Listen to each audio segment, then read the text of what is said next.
மாதவி தனி ஆளாயிட்டா. அவளுக்கு எப்படி ஆறுதல் சொல்றதுன்னு எனக்கு தெரியல. அதான் என் காதல நான் அவகிட்ட சொன்னேன். நான் எப்ப உன்னை காதலிச்சேன்னு அவ என் தலையில குண்ட தூக்கி போட்டா. எனக்கு ஒரு பாட்டி இருக்காங்க, நான் அவங்கள தேடி போக போறேன்னு கிளம்பிட்டா. அது எனக்கு ஆத்திரமாயிடுச்சு. அதனாலதான் இவளை கட்டாயப்படுத்தி தாலி கட்டினேன்.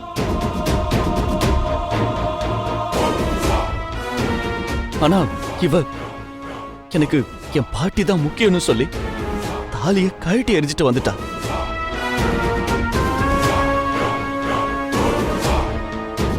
அதை என்னால பொறுத்துக்க முடியலங்க. உண்மைதான். அதுக்கப்புறம் நடந்ததெல்லாம் உங்களுக்கு தான் தெரியுமே. தேவ் சார், நான் கூட நீங்க பணக்காரரா இருக்கீங்க, அவளுக்கு மாமா பையனா வேற இருக்கீங்க, உங்களை பார்த்ததுனால தான் என்ன வெறுக்கிறாளோன்னு டென்ஷனா இருந்தேன்.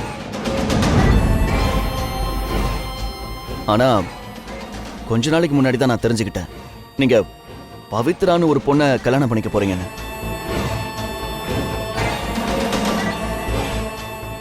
மாதவி கூட உங்களை கல்யாணம் பண்ணிக்கணுங்கிற ஆசை இருந்திருக்கலாம். ஆனா கல்யாணங்கிறது சாமி போடுற முடிச்சு இல்லையா? எனக்கு மாதவி கிடைக்கல, மாதவிக்கு நீங்க கிடைக்காம போயிருக்கலாம்.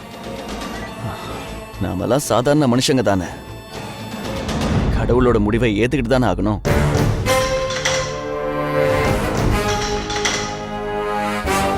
அப்புறம் மாதவி விஷத்தை குடிச்சிட்டான்னு தெரிஞ்சதும் அப்படியே ஆடி போயிட்டேன் சார்.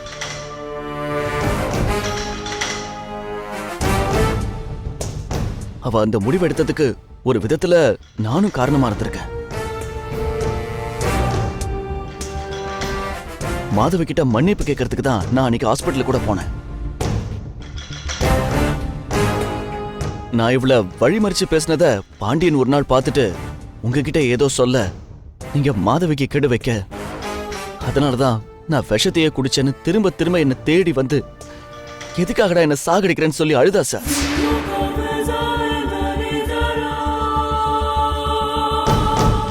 எனக்கு அப்படியே உயிரே போயிடுச்சு சார். நான் அவ மேல உயிரியே வச்சிருக்கேன் சார். அவ அப்படி சங்கடப்படுறத என்னால தாங்க முடியல சார். அப்பதான் முடிவு பண்ண, சரி மாதவி நமக்கு இல்ல, அவளை விட்டு விலகில்லான்னு அப்பதான் சார் முடிவே பண்ண.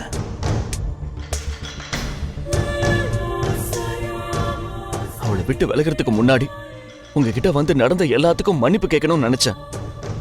அதுக்காக தான் சார் இப்ப வந்திருக்கேன். தப்பா எடுத்துக்காதீங்க. அம்மா என்ன மன்னிச்சிருங்கம்மா,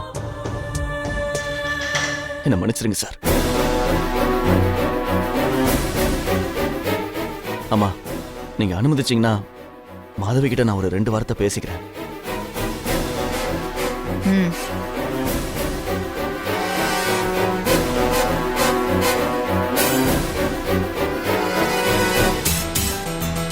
மாதவி, இப்ப கூட உனக்கு என் மேல நம்பிக்கை வரலையா? ஏய் பயப்படாத மாதவி. என்ன விரும்பாத உன்னை கட்டாயப்படுத்துறதுல எந்த அர்த்தமும் இல்லைன்னு நான் புரிஞ்சுக்கிட்டேன். இனி எக்காரணத்தை கொண்டும் உன் லைஃப்ல நான் குறுக்க வர மாட்டேன். உனக்கு உன் பாட்டி தேவ் சார்லாம் இருக்காங்க, ஒரு நல்ல வாழ்க்கையை அமைச்சு கொடுப்பாங்க. நீ சந்தோஷமா இருக்கணும், அதை பார்த்து நான் சந்தோஷப்படணும், அவ்வளவுதான். Good bye.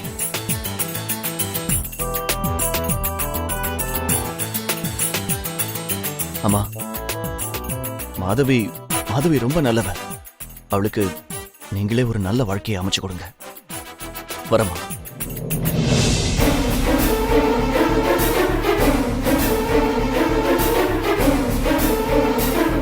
ஒரு மனுஷனை சூழ்நிலை எப்படியெல்லாம் மாத்துது. நாம கெட்டவன்னு நினைக்கிற ஒருத்தன் எப்ப வேணாலும் நல்லவனா மாறிட வாய்ப்பு இருக்கு. அதனாலதான் நம்ம வெறுப்பையும் கோபத்தையும் யார்கிட்டயுமே காட்டக்கூடாதுங்கிறது. அவன் திருந்திட்டான், நல்லா இருக்கட்டும். அடிக்கிழவி, நீ இப்படி சூதுவாதி இல்லாம இருக்கிறதுனாலதான் பேத்தியே இல்லாத என்ன பேத்தின்னு நம்பிக்கிட்டு இருக்க. கேவலம் இந்த தீனா கூட உன்னை வீடு புகுந்து ஏமாத்திட்டு போறான். தேவ், இது எல்லாம் என்னுடைய ஏற்பாடுதான். இதுக்கு மேல என் மேல உனக்கு சந்தேகம் வரும்? அண்ணே என்னண்ணே ஆச்சு? டேய், எனக்குள்ள ஒரு மகா நடிகர் இருக்கான்டா. அது இன்னைக்கு தான் எனக்கே தெரிஞ்சது. சி, நான் பண்ண பெர்ஃபார்மன்ஸ்ல ஐயோ கிழவி அப்படியே ஆடி போயிட்டாடா. அப்படியா? சூப்பர்ல. நீ உள்ள வந்து பார்த்தேன்னு வச்சுக்க, மெர்சல் ஆயிருப்ப. என்ன பண்றது, உனக்கு கொடுத்து வைக்கல. ஏய் மாதவி, என் கண்ணிலேயே விரல விட்டு ஆட்டுறியா நீ? உன் சொத்தெல்லாம் எனக்கு எழுதி வைக்கல, அன்னைக்கு இருக்குடி உனக்கு. வாடா போலாம்.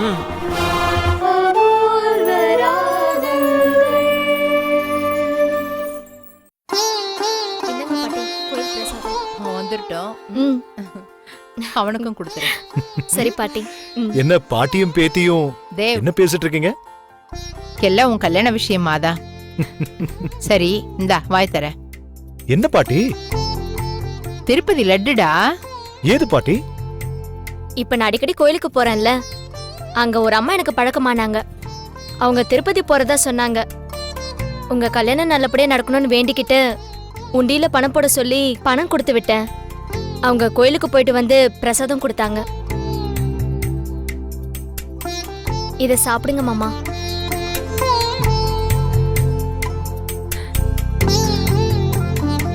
காட்டு. ஓ.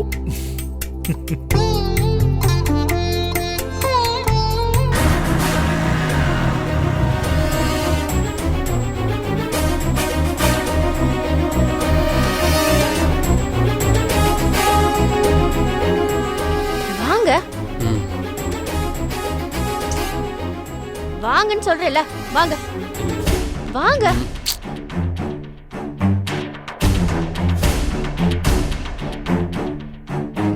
இன்னும் கொஞ்சம். ம், ம், சூப்பர். நல்லா இருக்குல்ல? அம்மா, சூப்பரா இருக்கு. அம்மா,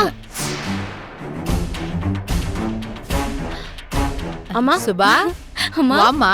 எப்படிமா நான் நல்லா இருக்க? இருக்கேம்மா. நல்லா வாங்க இருக்கியா? Mister Hello, live. sir. வாங்க. எப்படி இருக்கீங்க? fine, sir. Good good. நல்லா எப்படி இருக்கீங்களா? இருக்கீங்க? நல்லா இருக்கு.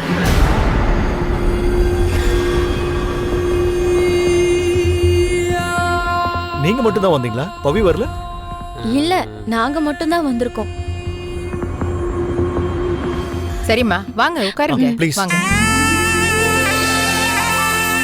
உட்காருங்க. யா.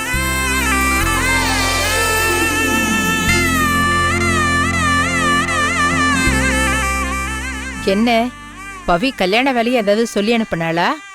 இல்ல இல்ல, நாங்க தான் பர்சனலா பார்த்து பேசிட்டு போலான்னு வந்தோம்.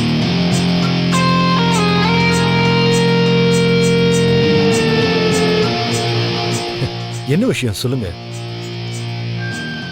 இல்ல, அன்னைக்கு நீங்க வீட்டுக்கு வந்திருந்தப்ப உங்க ஆபீஸ்ல வேலை போட்டு தரதா சொல்லியிருந்தீங்க.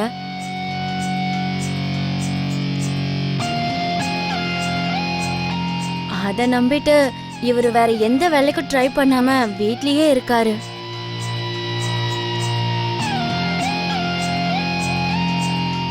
ஏற்கனவே கம்பெனில பார்த்த வேலையும் இல்லைன்னு ஆயிடுச்சு. நாள் பூராவும் வீட்லயே சும்மா இருக்கிறது ரொம்ப கஷ்டமா இருக்கு. உங்களை நேர்ல பார்த்து வேலை விஷயமா ஞாபகப்படுத்திட்டு போலான்னு வந்தோம். சாரி, நான் வேற சில டென்ஷன்ல உங்ககிட்ட சொன்னதையே மறந்துட்டேன். Anyway, no problem. Mister Arivu, yes sir. உங்களுக்கு இல்லாத வேலையா? நீங்க நாளை காலையில ஆபீஸ்க்கு வந்துருங்க. அப்பாயின்மெண்ட் ஆர்டர் தயாரா இருக்கும்.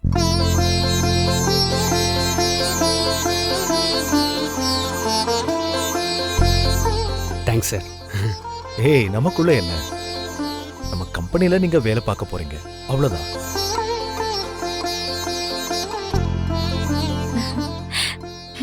இப்பதான் எனக்கு நிம்மதியா இருக்கு. நான் கேக்குறேனேன்னு தப்பா எடுத்துக்காதீங்க.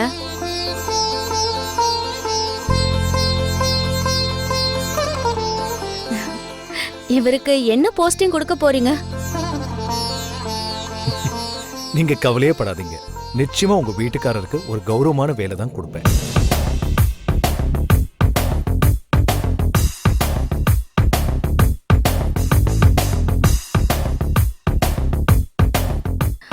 ரொம்ப நன்றி. அப்போ இவரை காலையில ஆபீஸ்க்கு வர சொல்றேன். கண்டிப்பா. அம்மாடி, இனிமே நீங்களும் எங்க குடும்பத்துல ஒருத்தர் தான்.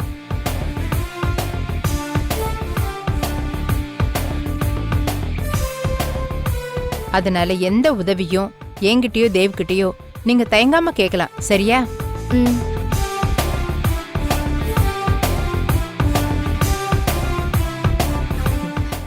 சரி, என்ன சாப்பிடுறீங்க? ஐயோ, பாப்பா ஸ்கூல்ல இருந்து வந்திருப்பா, பவியும் வந்துடுவா. போய் டிஃபன் செய்யணும். எங்களையும் இந்த குடும்பத்துல ஒருத்தவங்கன்னு சொல்லிட்டீங்கல்ல, எப்ப வேணாலும் சாப்பிட்டுக்கலாம். நாங்க கிளம்புறோம். ம், கிளம்புறேன். வரோம். போயிட்டு வாங்க. அப்ப நான் வரேன் சார். வாங்க. வரோமா? வா, வரேன். போயிட்டு வாங்க.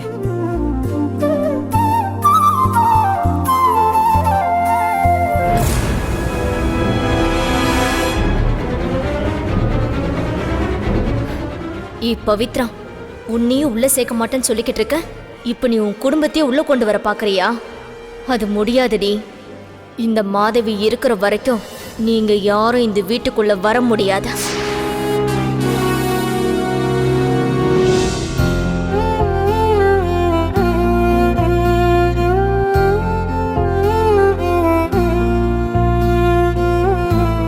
பா, வாமா பவி, உட்கார். இன்னைக்கு ஆபீஸ்ல என்னமா விசேஷம்? அது இருக்கட்டும்பா. நீங்க ஏன் டல்லா இருக்கீங்க? அதெல்லாம் ஒண்ணும் இல்லம்மா, சும்மாதான். வீட்ல யாரையும் காணோம். ஏதாவது பிரச்சனையா? அண்ணியோட அம்மா வேற நம்ம வீட்ல இருக்காங்க. உங்களை ஏதாவது சொன்னாங்களா? அதெல்லாம் ஒண்ணும் இல்லம்மா பவி. ஆனா உங்க முகம் அப்படி சொல்லலப்பா. நீங்க எதையும் மறைக்கிறீங்க. என்னன்னு சொல்லுங்க. நேத்து தான் தேவ் வீட்டுக்கு போய் கல்யாண ஏற்பாடுகளை பத்தி பேசிட்டு வந்தோம். இதோ இன்னைக்கு தன் புருஷனை கூட்டிக்கிட்டு சுபா மாப்பிள்ளை வீட்டுக்கு போயிருக்கா. எதுக்குப்பா? வேற என்ன, தேவ் அன்னைக்கு நம்ம வீட்டுக்கு வந்திருந்தப்போ அறிவுக்கு தன் கம்பெனில வேலை போட்டு தரேன்னு சொன்னார்ல. ஆனா இன்னும் கூப்பிட்டு வேலை கொடுக்கலையேன்னு அம்மாவும் பொண்ணு தத்தளிக்கிறாங்க. நான் வேண்டாம் வேண்டான்னு சொல்லியும் கேட்காம சுபா அறிவை கூட்டிக்கிட்டு மாப்பிள்ளை வீட்டுக்கு கிளம்பிட்டா. சுபாவும் அவங்க அம்மாவும் உனக்கு கல்யாணம் ஆக போறதுக்கு ஒத்துக்கிட்டதுக்கு காரணமே தேவால அவங்களுக்கு பெரிய ஆதாயம் கிடைக்கணுமேனு தான். அம்மாடி, நமக்கு வசதி இல்லைனாலும் மாப்பிள்ளைக்கு உன்னை பிடிக்கிறதுக்கு காரணம் என்னம்மா? அழகா? இல்லம்மா, அவருக்கு இருக்கிற வசதிக்கு அழகான பொண்ணுங்கன்னு தேடினா எத்தனையோ பொண்ணுங்க கிடைப்பாங்கம்மா. உன்னோட தைரியம், நேர்மை, தன்மான உணர்வு, தப்புன்னா தப்பு, சரின்னா சரி, அவரையும் எதிர்க்கிற உன்னோட குணந்தாமா பிடிச்சிருக்கு. உன்னை தன்னோட லைஃப் பார்ட்னரா ஏத்துக்கணும்னு அவர் பிடிவாதமா இருக்காருமா. ஆனா உன் அண்ணியும் அம்மாவும் உனக்கு அங்க இருக்கிற நல்ல பேரையும் மாப்பிள்ளைக்கு உன் மேல இருக்க அபிப்பிராயத்தையும் கெடுக்கணும்னு பாக்குறாங்கம்மா. பணம் பணம்னு பித்து பிடிச்சு திரியறாங்கம்மா. இவங்க எதையாவது பண்ணி உன் கல்யாணத்துல ஏதாவது சிக்கலை உண்டாக்கிடுவாங்களோன்னு பயமா இருக்குமா. அவங்கள ஏதாவது கேட்டா என் புருஷன் மேல உங்களுக்கு அக்கறை இல்ல, நாங்க நல்லா இருக்கணும்னு நீங்க நினைக்க மாட்டேன்றீங்கன்னு ஏதேதோ ஏதேதோ பேச ஆரம்பிச்சிடறாங்கம்மா. என்னால எந்த மறுபேச்சும் பேச முடியலம்மா. பவி, இப்ப வந்துருவாங்க. நீ தான் அவங்கள கண்டிச்சு வைக்கணும், புரியுதா? இத வந்துட்டாங்க, நீ தான் அவங்கள கேட்கணுமா.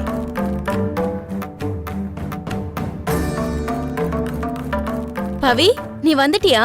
நீ ஆபீஸ்ல இருந்து வந்திருப்பேன் தான் அரக்க பறக்க ஓடி வந்தோம். நானும் இவரும் தேவ் வீட்டுக்கு தான் போயிட்டு வந்தோம். மாமா சொல்லிருப்பாரே.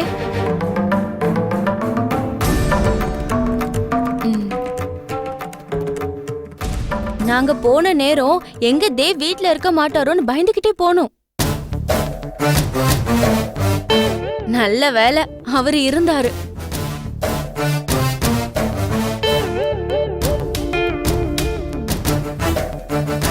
அன்னைக்கு நம்ம வீட்டுக்கு வந்து உங்க அண்ணனுக்கு வேலை கொடுக்கறதா சொல்லிட்டு போனார்ல, அவருக்கு 1000 வேலை இருக்கும், அதனால அவர் சொன்னதை மறந்துருப்பாருன்னு நானும் இவரும் அவருக்கு விஷயத்தை ஞாபகப்படுத்தலான்னு போனோம். நாங்க நினைச்சபடியே ஆயிடுச்சு, அவரும் மறந்துட்டாரு. அப்புறம் நாங்க சொன்னதும் சாரி கேட்டு நாளைக்கே இவர் ஆபீஸ்க்கு வாங்க, அப்பாயின்மெண்ட் ஆர்டர் கொடுக்கறேன்னு சொல்லிட்டாரு.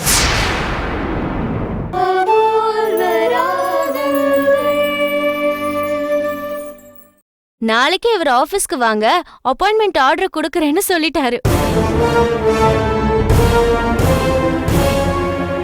பவி, தேவ் இவருக்கு என்ன போஸ்டிங் கொடுக்க போறீங்கன்னு கூட கேட்டேன்.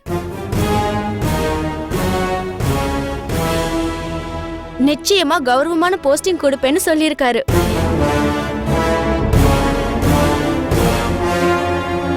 நான் அடிக்கடி சொல்லுவேன்ல, அழற புள்ளைக்கு தான் பால் கிடைக்கும்னு. பாத்தியா, நாங்க போய் கேட்டதால உடனே வேலை கிடைச்சிருச்சு.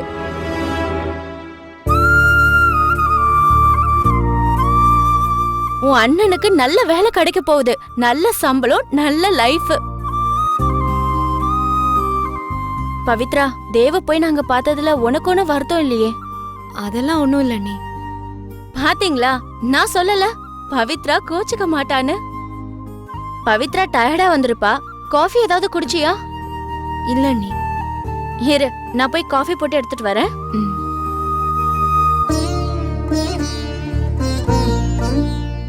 இப்ப நிம்மதியா? பாத்துட்டு இருந்த வேலைய நீயே கெடுத்துட்ட. திரும்ப கிடைக்கிற மாதிரி இருந்தத அண்ணி கெடுத்துட்டாங்க. இப்ப என் அனுமதி இல்லாம தேவ் வீட்டுக்கு போயிட்டு வந்திருக்கீங்க. ஏன்னா எனக்கு அங்க இருக்கிற மான மரியாதையை கெடுத்து விடணும். அப்புறம் அக்கடான்னு எல்லாரும் தலையில கைய வச்சுட்டு உட்காந்துடணும் இல்ல? இதுதான் உங்க எல்லாரோட திட்டமா? அண்ணியோட குணம் தான் நல்லாவே தெரியுமே. ஆனா உனக்குன்னு ஒரு சுயறிவு கிடையவே கிடையாதானா? அவங்க என்ன சொன்னாலும் கூடவே நீ போயிடுவியா? உன் கம்பெனி முதலாளிய பார்க்க அண்ணி போறேன்னு சொன்னாங்க. அவங்கள போயிட்டு வாங்க நான் தான் அனுப்பி வச்சேன். அப்படி அனுப்புனது தப்புன்னு பின்னாடிதான் எல்லாரும் உணர்ந்துட்டோமே. அவங்க போய் உன் வேலையை கெடுத்த மாதிரி ஏன் பொழப்பையும் கெடுத்துருவாங்க போல இருக்கு. இனிமேலாவது எல்லாத்தையும் சுயமா யோசிச்சு நீயே முடிவெடுக்க கத்துக்கோனா. மத்தவங்களோட கைப்பாவையாவே இருக்காத.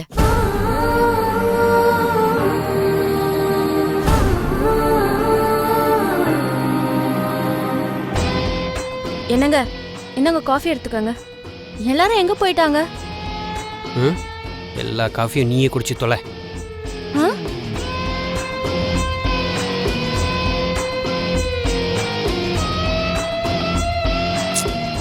காஃபி போடுறதுக்குள்ள எங்க போனாங்க?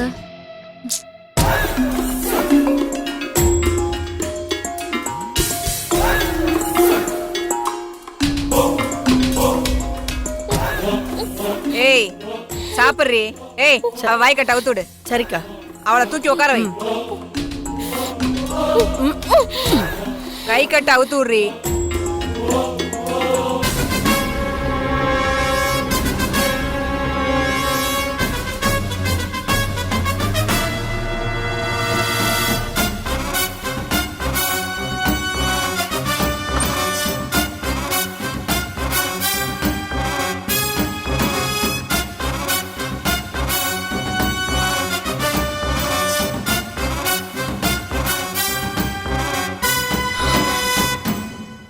ஏய் என்னடி பாக்கற? சாப்பிடுறி.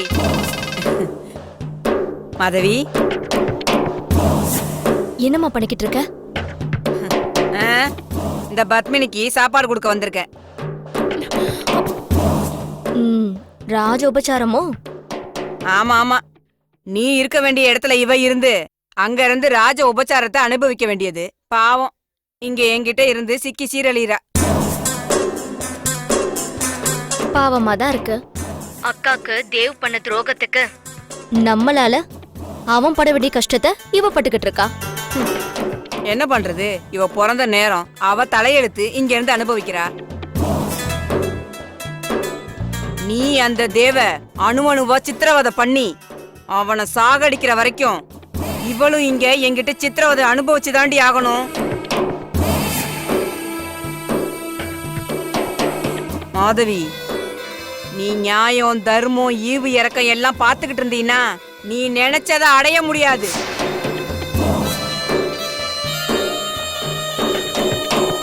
உன்னோட ஒரே குறிக்கோள் அந்த தேவ சாகடிக்கணும். என்ன புரியுதா?